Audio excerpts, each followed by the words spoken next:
E20 petrol ही गाड़ी में डलाना है। अब इसका सोल्यूशन ये है, अगर इरिडियम का हम उसमें स्पार्क प्लग जो है वो अपग्रेड करेंगे तो hey guys, this is me Sandeep Singh and welcome to my new blog. आज हमारा 30 डेज डेली ब्लॉग चैलेंज का डे 4 है और आज हम बात करेंगे इथेनॉल पर। इथेनॉल क्या है? इथेनॉल E20 जो कंपैटिबल गाड़ियां आती हैं उनमें भी नुकसान करता है या उससे पहले की जो गाड़ियां हैं उसी में नुकसान करता है। उसी की वजह से जो प्रॉब्लम्स होती हैं या क्यों प्रॉब्लम हो रही है, एवरेज पर उस पर क्या असर पड़ता है, ये सारी चीजें जो है हमारी टॉपिक है आज। तो बेसिकली इथेनॉल जो है वो एक प्रकार का अल्कोहल है जिसको इथाइल अल्कोहल भी कहा जाता है और ये पूरी तरीके से ट्रांसपेरेंट होता है और हाईली इन्फ्लेमेबल होता है। इथेनॉल को लेकर के कुछ मिथ्स भी हैं और कुछ फैक्ट्स भी हैं। तो फैक्ट्स में तो ये है कि हमारी जो बाइक्स हैं या कार हैं जो कि पेट्रोल से चलती हैं, उसमें अगर E20 ब्लेंडेड पेट्रोल मिलाया जाता है तो उसकी वजह से एवरेज ऑब्वियसली डाउन हो जाता है। एवरेज के साथ साथ अगर वो आपकी गाड़ी E20 कंपैटिबल नहीं है तो कहीं ना कहीं इंजन में भी प्रॉब्लम आएगी ही आएगी उसको लेकर के। आज नहीं तो कल, 2-4 दिन में, 10 दिन में या कुछ टाइम बाद वो प्रॉब्लम बढ़ेगी ही बढ़ेगी। मिसिंग प्रॉब्लम स्टार्ट हो जाती है गाड़ियों में जो E20 कंपैटिबल नहीं है। और मिथ ये है कि इथेनॉल को लेकर के ये मिथ फैलाया जा रहा है कि हजारों लीटर पानी जो है वो 1 लीटर इथेनॉल बनाने के लिए लग रहा है। ऑब्वियसली लगता है, वो 3,000 से 4,000 लीटर पानी 1 लीटर इथेनॉल बनाने के लिए खर्च होता है। लेकिन उसमें जो पानी खर्च होने का जो मेन एरिया है वो इरिगेशन है। इथेनॉल के प्रोसेस बनाने के प्रोसेस में जो वाटर का जो कंजप्शन है वो मैक्सिमम 10 से 15 लीटर ही आता है 1 लीटर के इथेनॉल बनाने में। लेकिन जो मेनली जो उसका कंजप्शन है, जो मेनली उसका जो खर्चा है पानी का, वो इरिगेशन को लेकर के। तो अगर इथेनॉल नहीं भी बनाया जाएगा, वो फसल उगाई जाएगी तो वो पानी तो लगना ही लगना है। वो उसको आप उसमें नहीं काउंट कर सकते हैं। किसी और चीज के लिए अगर वो बनाया जा रहा है तभी वो खर्च तो होगा ही। पहले तो नितिन गडकरी जी से रिक्वेस्ट करते हैं, वो पेट्रोलियम मंत्री तो नहीं है, फिर भी उनका जो हाथ घुसा हुआ है पेट्रोलियम में, ये परिवहन के साथ साथ वो पता नहीं किस चीज में घुस गए हैं। उनसे एक चीज की तो रिक्वेस्ट है कि अगर कुछ नहीं कर सकते हैं तो कम से कम सब पेट्रोल पंप्स पे जो है वो हम जो भी जिनके पास भी गाड़ी है जो तेल डलवाने जाता है उनको ऑप्शन दिया जाए कि अगर आप चाहें तो E20 कंपैटिबल अगर आपकी गाड़ी है तो E20 डलवाएं, नहीं तो कुछ माइनर या मेजर डिफरेंसेस जो भी रेट में जो भी आता है तो ऑप्शन तो कम से कम मिलना चाहिए ना लोगों को कि हाँ आप पेट्रोल प्योर डलवा सकते हैं अपनी गाड़ी में। बट यहाँ तो नॉर्मल पेट्रोल पंप्स पे तो कहीं कोई ऑप्शन ही नहीं है, आपको E20 ही डलाना है, चाहे आपकी गाड़ी दग जाए, चले या ना चले, कोई फर्क नहीं पड़ने वाला। तो अब ये आता है कि मान लीजिए ऑप्शन भी नहीं मिल रहा है आपको, तो फिर क्या किया जाए? करना ये है कि आपको E20 पेट्रोल ही गाड़ी में डालाना है। अब उससे आपकी गाड़ी को सेफ रखने के लिए या कुछ परफॉर्मेंस जो डाउन हो रहा है उसको बेटर करने के लिए आप क्या कर सकते हैं? तो उसका एक सॉल्यूशन है मेरे पास। मैंने कल ही अपनी बाइक में जो है ये डाला है। आप ये रहा, इसका सॉल्यूशन ये है।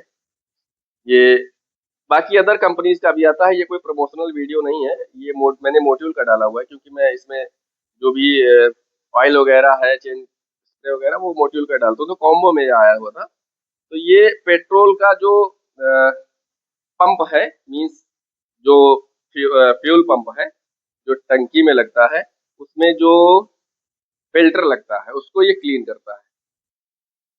इथेनॉल की वजह से वो बहुत ज्यादा गंदा हो जाता है, बहुत जल्दी उसमें वो खराब हो जाता है, जिसकी वजह से आपकी बाइक का जो परफॉर्मेंस है वो डाउन होने लगता है। आपकी बाइक जो है वो या कार है जो भी है वो मिस करने लगती है। तो उसका एक ऑप्शन तो ये है। इसके कई फायदे हैं। एक तो ये आपकी पंप के जो फिल्टर है उसको क्लियर करता है, साथ साथ ये आपकी थ्रोटल बॉडी में जाके वो भी क्लियर करता है, वो भी क्लीन करता है।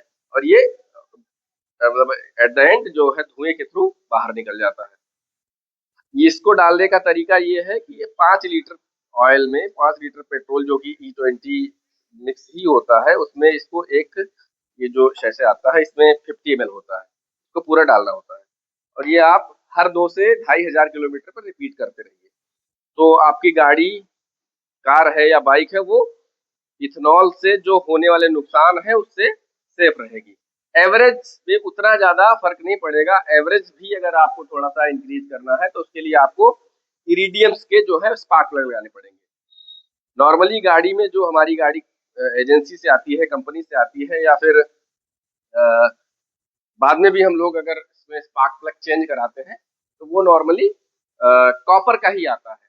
तो अगर इरिडियम का हम उसमें स्पार्क प्लग जो है वो अपग्रेड करेंगे तो इरिडियम स्पार्क प्लग जो है वो इथेनॉल हो या पेट्रोल हो, उसके लास्ट ड्रिप जो होगा, लास्ट ड्रिप, उसको भी पूरी तरीके से जला देगा। तो एवरेज जो आपका इथेनॉल की वजह से डाउन होता है वो थोड़ा सा अपग्रेड हो जाएगा, बेटर हो जाएगा। गडकरी जी, आप कितना भी गुस्सा हो लीजिए, कुछ भी कह लीजिए, लेकिन जिनकी गाड़ियां E20 कंपेटिबल नहीं है उनकी गाड़ियों में प्रॉब्लम्स तो हो रही हैं, ये तो बिल्कुल फैक्ट है, क्योंकि इसको मैंने भी फील किया हुआ है। मान के चलिए कि ये मेरी जो गाड़ी है, कल मैंने इसको ये मॉड्यूल का फ्यूल एडिटिव डाला है, तब से थोड़ी सी जो पिकअप है वो बढ़ गई है, इसमें ये मिसिंग इसमें स्टार्ट हो गई थी। तो पॉसिबिलिटी तो यही है कि E20 की ही वजह से हुआ है। लोग जो रोड पे गाड़ियां खड़ी कर रहे हैं उसमें हो सकता है कुछ थोड़ा बहुत प्रोपेगेंडा हो, बट फैक्ट ये है कि कुछ ना कुछ प्रॉब्लम हो रहा है।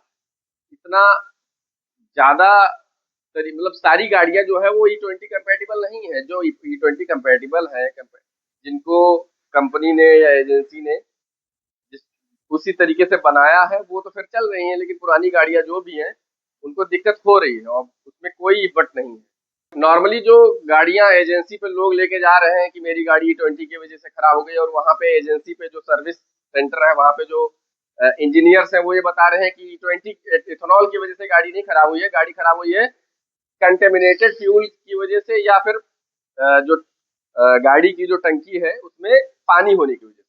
तो अब इसको भी थोड़ा सा वेरीफाई कर देते हैं। एक्चुअली होता ऐसा है कि पेट्रोल में जो 20% इथेनॉल होता है वो वाटर से हाईली रिएक्टेबल होता है। तो नॉर्मली ये होता है कि पेट्रोल आपकी गाड़ी में पड़ा हुआ है और उसमें अगर 20% इथेनॉल है तो इथेनॉल जो होता है वो पानी में मिलने के बाद में जो 20% इथेनॉल होता है उसमें मान के चलिए आप 2 बूंद भी पानी मिल गया तो वो 20% इथेनॉल पानी के साथ मिलके पूरा पानी नीचे आ जाएगा। पेट्रोल से वो जो उसका ब्लेंड होता है वो हट जाता है, तो जिसकी वजह से अब 20% इथेनॉल मीन्स 1 लीटर में 200 ml जो है वो इथेनॉल है, वो पानी हो गया नीचे। तो वो जब डायरेक्ट प्योर एथेनॉल ही आपकी गाड़ी में इंजन में जाएगा तो फिर वो प्रॉब्लम क्रिएट करेगा। और प्योर पेट्रोल में जब अ, पानी मिलता है तो 1-2 बूंद अगर पानी वो गया भी है इंजन में तो वो जल जाता है, उतनी ज्यादा दिक्कत नहीं करता है। तो मेन प्रॉब्लम यहाँ पे एथेनॉल की वजह से ही हो रहा है, रीजन एथेनॉल नहीं है, लेकिन पानी अगर 1-2 बूंद भी उसमें, और आपकी गाड़ी धुलते टाइम या बाहर बारिश में भी कहीं खड़ी है तो थोड़ा बहुत तो पानी जाता ही जाता है, उसमें कोई बट नहीं है। तो वो पानी जो टंकी में जाएगा, इथेनॉल ब्लेंडेड पेट्रोल उसमें मिक्स होके वो पूरी तरीके से इंजन को कंटामिनेटेड कर देता है, जिसकी वजह से इंजन खराब होने की शिकायतें जो है वो आ रही हैं। अगर उसमें 1 बूंद भी पानी ना हो, प्योर 20% इथेनॉल एंड 80% पेट्रोल हो, तो फिर गाड़ियों को कोई नुकसान नहीं होगा।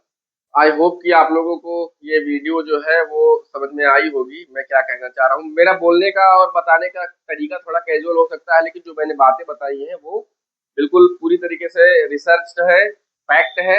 और अगर आपने ये वीडियो यहाँ तक देख ली है तो आई होप आप लोगों को वीडियो पसंद आया होगा। आप प्लीज मेरे चैनल को सब्सक्राइब करें, एक प्यारा सा कमेंट लिखें। अगर आपको कोई क्वेश्चन है, कोई सजेशन है तो वो भी आप कमेंट कर सकते हैं, और वीडियो को लाइक करें। Thank you.